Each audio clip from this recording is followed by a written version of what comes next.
Okay, all right. Hello and welcome everyone. We are starting our community AMA session with Dara. Dara is a OpenStreetMap advocate, also a communications specialist who will talk to us about community or communications continuity. So, without further ado, over to you, Dara. Thank you, Arnalee, and thanks everyone for listening in. So I will give about 10 minutes of just a bit of information, maybe 8 minutes, and then open it up to full questions.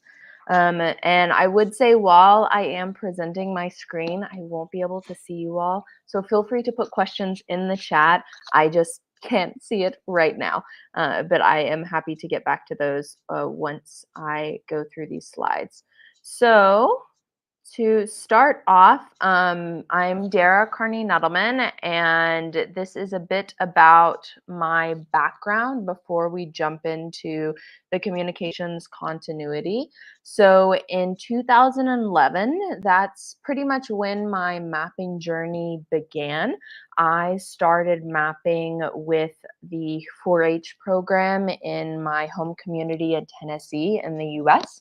And 4-H is essentially a youth development program. So I started mapping in 8th grade, and our 4-H agent, we were using GPS units in 4th grade. So I started making maps of my community, and that's really where I got excited about mapping. At that time, it wasn't OSM. But then in 2014, I had the opportunity to go to Bolivia as part of the My Community Our Earth Youth Tech Camp. That was a project focusing on climate change and using geospatial tools to address climate change. And that is where I learned about OSM, and we were using QGIS during that project. And that was basically my intro to global awareness, and then also my intro to really what mapping tools could lead for my future and the doors that it could open. In 2020, so between 2014 and 2020, I was studying at the University of Tennessee, Knoxville, so 2015 to 2019, and I was studying communication studies. So that is where I have the communications background. And in 2020, I began as Youth Mappers Communications Specialist, and that was my entry really into meeting the amazing OSM community and the stellar youth mappers. And I worked as Youth Mappers Communication Specialist until 2022. And then in 2022, I moved to Laos, and I'm currently in Laos. I'm in Savannakhet, Laos, in the southern part of the country, working as a Fulbright English teaching assistant. And I have also continued mapping, continued working with the OpenStreetMap community through joining the community working group calls, trying to create a OpenStreetMap Laos community. So I have worked as kind of unofficial title as the community administrator. And additionally, the communications work I do, I work through digital marketing as well.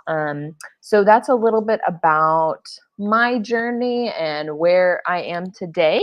So right now I am mapping from a volunteer capacity and more so focused on community engagement and spreading awareness for using and creating OSM data. And now jumping into the communications continuity and my advice to you all as usually volunteers and people who, groups that have high turnover in the community, I recommend in any accounts, this can be websites, social media, emails, to have group access to those accounts. So for example, for a Youth Mappers chapter On the fourth year, the person that was in charge of social media all through freshman, sophomore, junior, senior year, whenever they leave, and if they don't share the passwords, all of the work that they did is kind of frozen. It's not able to grow further than that because they did not leave the passwords and the information to be able to access those accounts. So that's why I think it's important for websites and social media and email accounts to have multiple people being able to have access to those. I learned from Brazil's presentation the other week that you can, when you create websites using WordPress, you can give multiple people access. So keep that in mind whenever you are starting accounts. And if you already have accounts to this day with your OSM group, make sure that you can share that access. So, for example, the email that we have created for OpenStreetMap Laos, the password and username have been shared with everyone in the group so that anyone can access the Gmail accounts. And going back to the social media, it for many of the platforms, you have to connect your individual account and then you can post. So, for example, with Facebook and LinkedIn, that's the case. I think because of that, if you create a page or if you create, I'm sorry, not a page, a group, that will make it easier for many people to collaborate and many people to be able to have control and access once someone moves on from the group. So overall, the main idea is that make sure that the access for any platforms, any accounts you create, that it can be accessed from many people and not just from an individual level or one person. And next, I would like to give some tips as far as creating a document per se to keep your continuity. So I think when creating a document, and once I finish with the slide, I can show you a document I've made in the past. It will guide the next person in your role. So you can include information that will help them to access additional resources. And it's just an easy one stop location. It will also ensure that your ideas that you had that you probably weren't able to get to, that others can use those ideas and take them and hopefully create the final product. It will also ensure that followers or contact information isn't lost. So if you have the contact information for every other OpenStreetMap community in Southeast Asia, and you have the emails and you have the WhatsApp numbers, but only one person has that and it's not shared in a public location, if that person moves on from the volunteer group, from the OSM community, and you aren't able to get in touch with them, if you had it in a public Gmail account, that will make it much easier for the OpenStreetMap group to continue contact with those individuals. And it will also, in general, prevent your group from starting over. I've seen many Twitter accounts that have had to like basically go stagnant because the password is lost or the username is lost. So if you are able to keep that information so that many people can access it, if you keep it in a document that others can access, then hopefully your group's communications plans, their promotion will not go back to the beginning starting point. And something, so kind of checklists for this document would be contacts, including contacts of important individuals for your community, including the accounts and passwords of all of the accounts that your community or group has already created. How-to guide. So for example, if you regularly post blogs on your website, creating a quick how-to guide so the next person can go back to it and review it. Another thing to include in the continuity document would be links. And when I say links, it can mean many things, but in general, links to sources that have been helpful. So maybe there is a OSM wiki page that you found really, really helpful when mapping this certain area, or maybe this is a blog that your group continually quotes or goes back to. So links of helpful resources, and I did a lot whenever I left Youth Mappers. I had links to lots of social media resources. So resources in general, helpful links would be a good idea. And then branding. So it is very helpful for your group before you leave to, if you have already been following a branding plan, you use the same fonts, you use the same colors, you try to use the same slide deck. If you can put that somewhere in a document so that others know what your branding strategy was, it will mean that when you move on, that the group has a seamless transition and it looks like you didn't leave, which is the goal of the continuity document, is that there's not a gap in communications, there's not a gap in the effort that your group is putting in to promote any activities or share awareness of your organization. And now I'm going to open it up to the Ask Me Anything section, and I will come back to the Jitsi so I can see your lovely questions. But in conclusion, I would just like to say that you can contact me with anything related to communications continuity at my email here, or you can contact me on Facebook, X, Twitter, or LinkedIn, and I'm happy to answer any questions. And thank you all for listening. Thank you so much, Dara. That was quick. Yeah, the other half of the AMA is, of course, ask anything to the speaker. Thank you for sharing your experience and also, yeah, some tips, very good tips in continuing managing your social media or managing communications channel. Yeah, so if you do have any question, kindly raise your hand and yeah, you can unmute and ask it to Dara. But yeah, I do have a question that I shared in the chat. Yeah, one of the tips you said is like, if you transition, yeah, from one person to another, yeah, would you recommend a password manager for that transition? If yes, yeah, do you have any recommendation or very trusted password manager tool? So I think a password manager does make sense to me as long as the password to access the password manager isn't lost. I Mm, think that would be the only concern. If it is lost, that may lead to issues. I don't have a ton of experience with password managers myself, so I do not have a particular recommendation for that. I know there are free password managers out there. mhm. I think it would just be a matter of making sure that um, wherever the password to get into the password manager, whatever that is, that it is somewhere, or several people know what the password is, so that isn't forgotten. And it looks like Pete is a big fan of Bitwarden. So great. Thank you, Pete. That's good to know. Is that free, Pete, or does it cost money? Free It's and free. open source. Okay. Great, open source. Yes, super.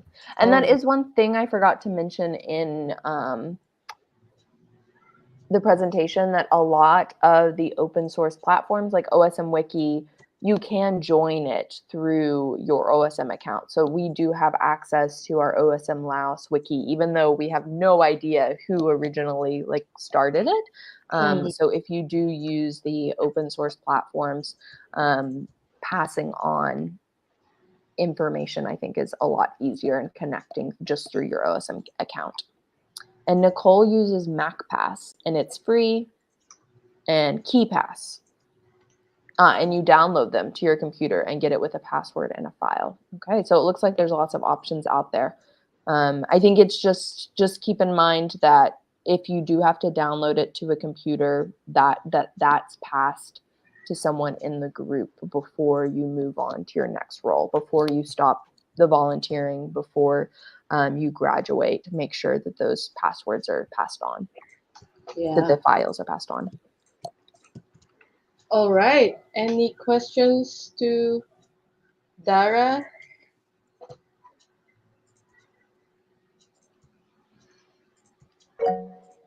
All right, Pete, go ahead. Thank you, Dara.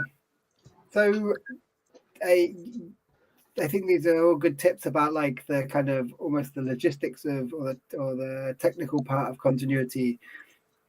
I think one thing I've noticed when there's a strong someone who really enjoys communications in a community or even in a group, sometimes the barrier to continuity is the person, right? Like it's not the person to follow them. So I guess how do you try and build that in a group whilst you're there as someone who does love communications? And I feel like communications can often seem to feel like a bit of a thankless task. Like you're putting stuff out, you don't necessarily get a lot of feedback. So how do better like acknowledge the efforts and the impact of communications people in community groups? Great question. Thanks, Pete. So I think first, let's, because I'm more familiar with youth mappers, I'll give youth mappers as an example.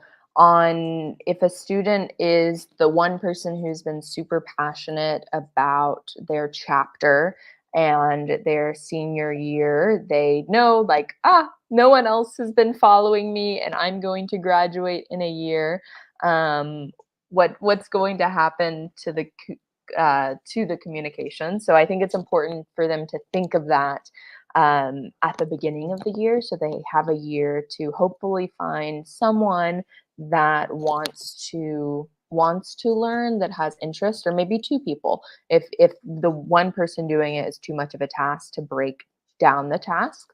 And I think also something that's really helpful is if you create templates. So I had made kind of like a cheat sheet of posts that I had already created and of campaigns that I had created in the past, in my previous role. And then that has allowed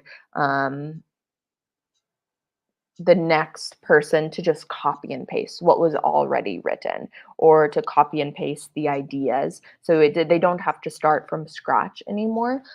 So if you go through what was the best work, what were your best social media posts, what were your best emails, and make templates of those, I think that will also make it easier for whoever is coming into the role next.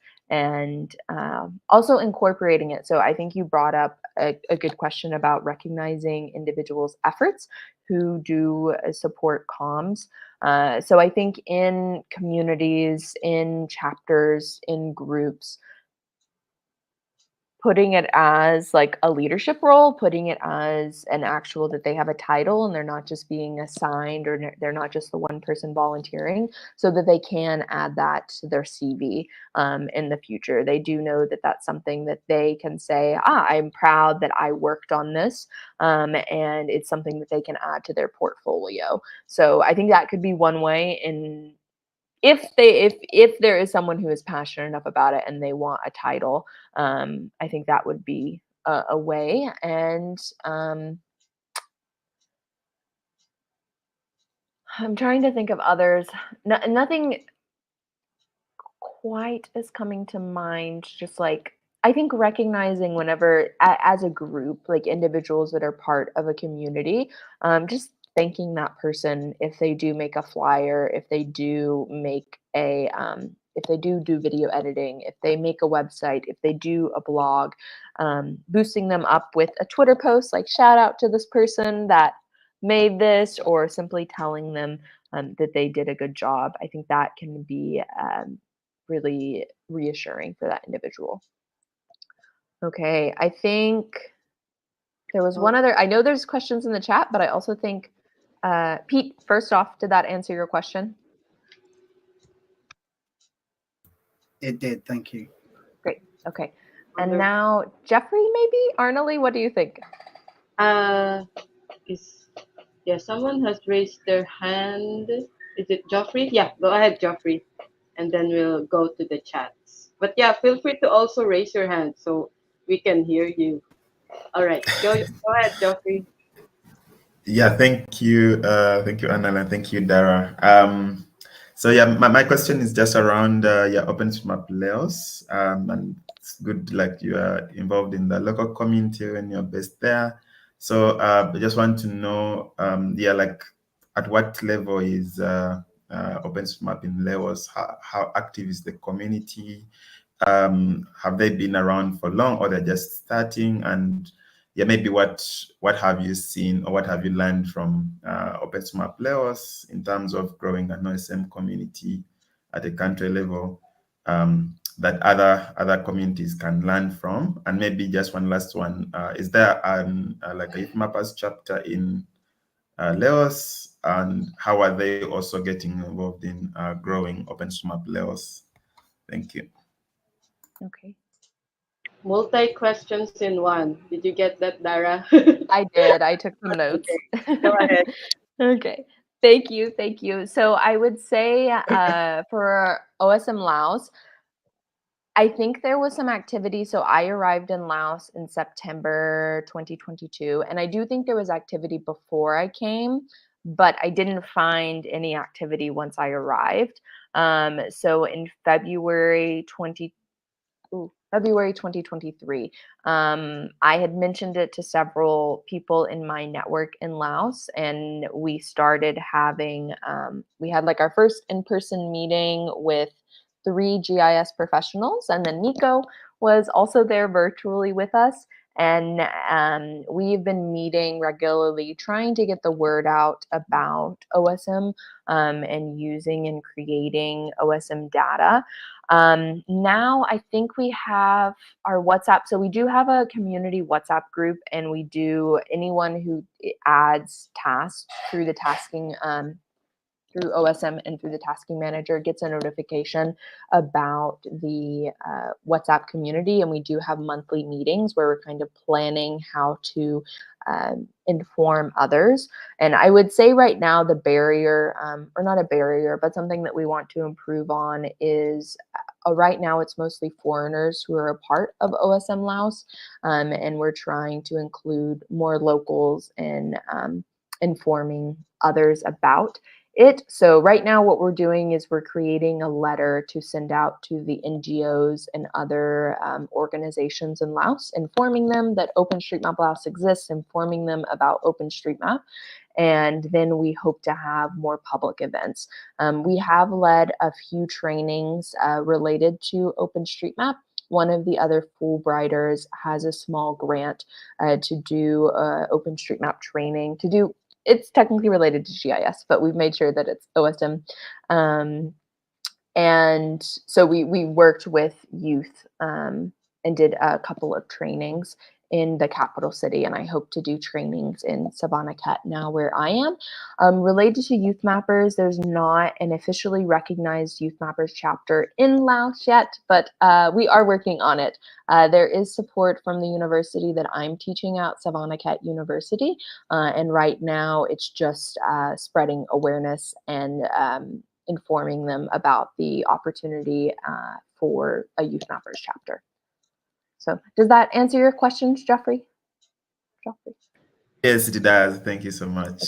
Yeah, absolutely. So much, Joffrey. Great question. Anyone would like to raise their hand before we go to the chat? All right. So Brazil have a question, kind of related still. But yeah, maybe yeah, a question: why in every country there are no ambassadors of OSM like Youth Mappers? Would you like to answer I that? I think that maybe a little bit beyond, a great question, Brazil, but maybe beyond the scope of what I can answer right now. I think from my understanding of youth mappers and my understanding of OSM, I would say that the communities, the organizations function differently. So yeah, I think I would leave it like at that. I don't know if anyone else on the call would like to address that question though, or maybe we could come back to it. I think we can come back to it, table it in the discussion later. Thank you, Brazil.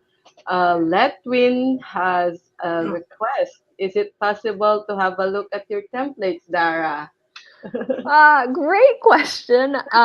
So my templates were very much it was specifically created for Youth Mapper. So I would say that anything that is posted through the Youth Mapper social media would be the templates that I created.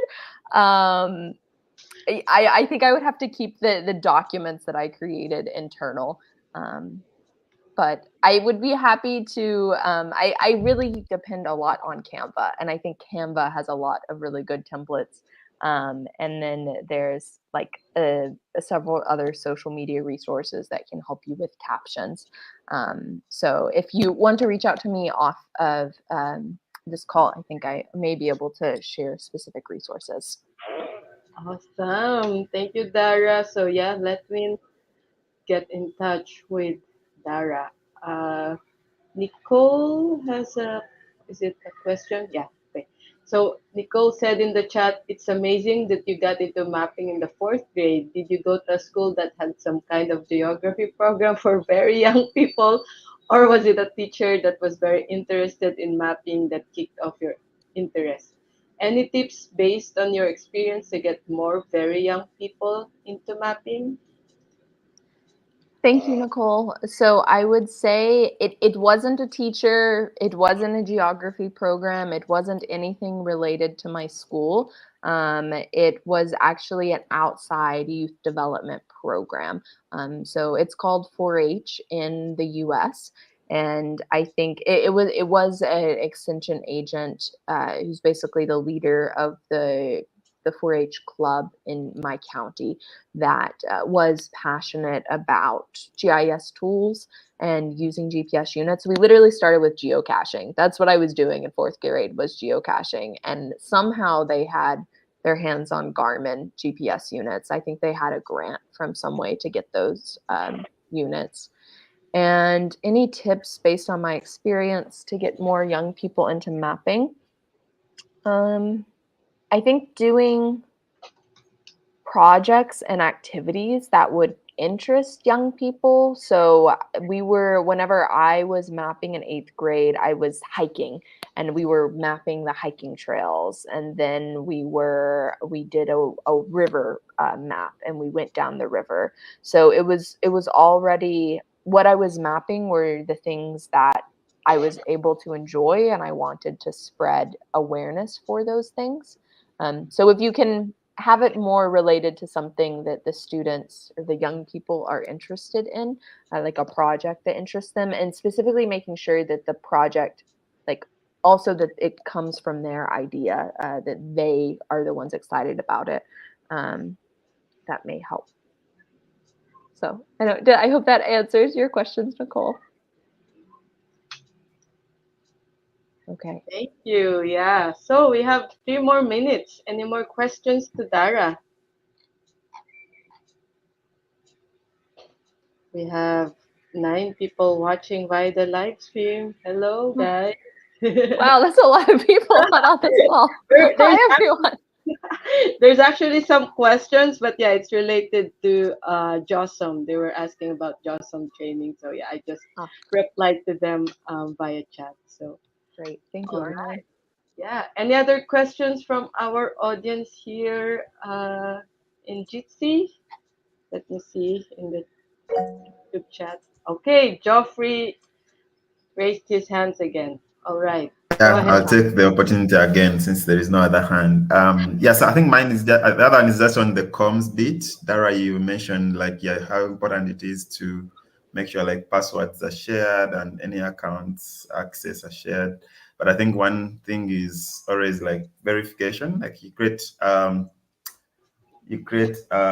a Gmail account for a group, and then Google asks for a verification code, and then you put your phone number. But then by the time you know it, the person whose phone number was used is no longer part of the group. So yeah, the password is there, but then the verification goes to some phone number that maybe doesn't exist anymore, and that locks you completely out of the account. Yeah, any advice on how to kind of navigate that issue? That's tricky. I would say whenever I recently created the Gmail account for OSM Laos, we didn't have to put in a phone number. I don't know if I just skipped that question, and I don't know if it's going to come along later.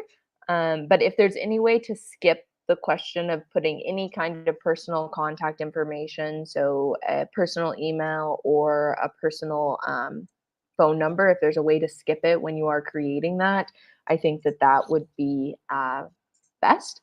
If you can't skip it, I think there are apps that you can do verification codes to instead of phone numbers. And the names of those are escaping me right now. For some reason, I want to say Duo, but not Duolingo, something else Duo. Um, so if there's a way, Duo Mobile is an app that you can use for verification. So I think it's um, uh, I think it could be, hopefully, it's something that maybe you look at every year. And if there is a phone number or an email that has to be connected to it, that you can update it to someone who is active in the account. And if not, hopefully finding a way to move that two-factor around to where it's something that's more publicly or group accessible. It sounds like that's a very particular case, and I'm sorry you had to go through that, Geoffrey. Normally, it doesn't ask for to add a phone number, but if someone moves to another country and tries to log in, and Google detects this person in another country and the account is supposed to be in Uganda, then Google says, yeah, now I have to put in a phone number to access the account. So that's where things get more complicated. Yeah. But thanks. Yeah, that's useful. I wonder, and we keep talking about email. I wonder if there is some other platform that could be used instead of email, that could be more of a collaborative format. That's an idea. I don't have an answer right here on this call, but if anyone has an idea of a platform that could be used as just like whenever you sign into things, and whenever you need to communicate more with formal communication, or professional communication, a Google group. Nicole suggests a Google group. Yeah. That could work. Yeah. So yeah, one more question. No more. All right. So let's give a hand of applause to Dara. Thank Thank you so you. much, Dara, for sharing your experience and tips. And yeah, for those, just saying, for those, we have 8 people watching in the live stream. So yeah, if you can check out the hot working group calendar to join us. I put that the link, https bit.ly/all caps hot WG. So yeah, we will be exiting the live stream. So let's just wave to our 7 people watchers. So yeah, see you. Yeah, see you soon. Let me just share. I mean, stop.